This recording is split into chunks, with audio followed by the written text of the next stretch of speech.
Legacy ಅನ್ನುವಂಥ ಒಂದು ಕಿರುಚಿತ್ರನ ಬಿಡುಗಡೆ ಮಾಡ್ತಿದ್ದಾರೆ. ದಯವಿಟ್ಟು ಪ್ರತಿಯೊಬ್ಬರು ಇದನ್ನು ನೋಡಬೇಕು. ಜೊತೆಗೆ ಒಂದು ನನ್ನ ರಿಕ್ವೆಸ್ಟು ನಮ್ಮ ನಿರ್ದೇಶಕರಿಗೆ ಏನು ಅಂತಂದರೆ, ನಾನು ಅದೇ ಹೇಳಿದೆ, ಇದನ್ನು ಯಾಕೆ ನೀವು ಬರೀ 23 ನಿಮಿಷ ಮಾಡಿದ್ದೀರಿ? ಎಷ್ಟು ಚೆನ್ನಾಗಿದೆ ಕಾನ್ಸೆಪ್ಟು ಇದು. ನೀವು ಫ್ಯೂಚರ್ ಫಿಲ್ಮ್ ಮಾಡಿದರೆ ಅಪ್ಪುಬಾಸ್ ಮೇಲಿದೆ ಕತೆ. ನೀವು ಇದನ್ನು ನೀವು ಸಿನಿಮಾ ಮಾಡಿದ್ದಿದ್ರೆ ನಿಜವಾಗ್ಲೂ 100 ಆಗುತ್ತೆ ನೋಡಿ. ನಿಮಗೆ ಇಂಥ ಕಾನ್ಸೆಪ್ಟು ನಿಮ್ಮ ತಲೆಗೆ ಬರಬೇಕು ಅಂತಂದರೆ ನಮ್ಮ ಅಪ್ಪು ಸರೇ ಕಾರಣ, ಅವ್ರ ಆಶೀರ್ವಾದನೇ ಕಾರಣ. ಅಷ್ಟು ಸುಲಭವಾಗಿ, ನಾನು ಅದೇ ಹೇಳ್ತಾ ಇದ್ದೀನಿ, ಅಷ್ಟು ಸುಲಭವಾಗಿ ಅಂತ ದೊಡ್ಡ ಮನೆಗೆ ನೀವು ಕಾಲಿಡೋಕ್ಕೆ ಸಾಧ್ಯನೇ ಇಲ್ಲ.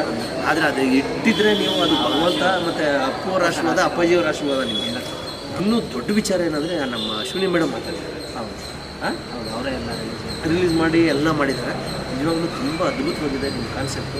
ದಯವಿಟ್ಟು ನನ್ನ ರಿಕ್ವೆಸ್ಟು ಸಿನಿಮಾ ಮಾಡಿ ಇಷ್ಟ. ಖಂಡಿತ, ಯಾಕಂದರೆ ನಿಮಗೆ ಆ ಕೆಪಾಸಿಟಿ ಇದೆ. ನೀವು ಮತ್ತೆ ನೀವು ಪೆನ್ ಹಿಡ್ಕೊಂಡು ಕೂತ್ಕೊಂಡ್ರೆ ನಿಮ್ಮ ಜೊತೆ ಅಪ್ಪು ಬರ್ತಾರೆ.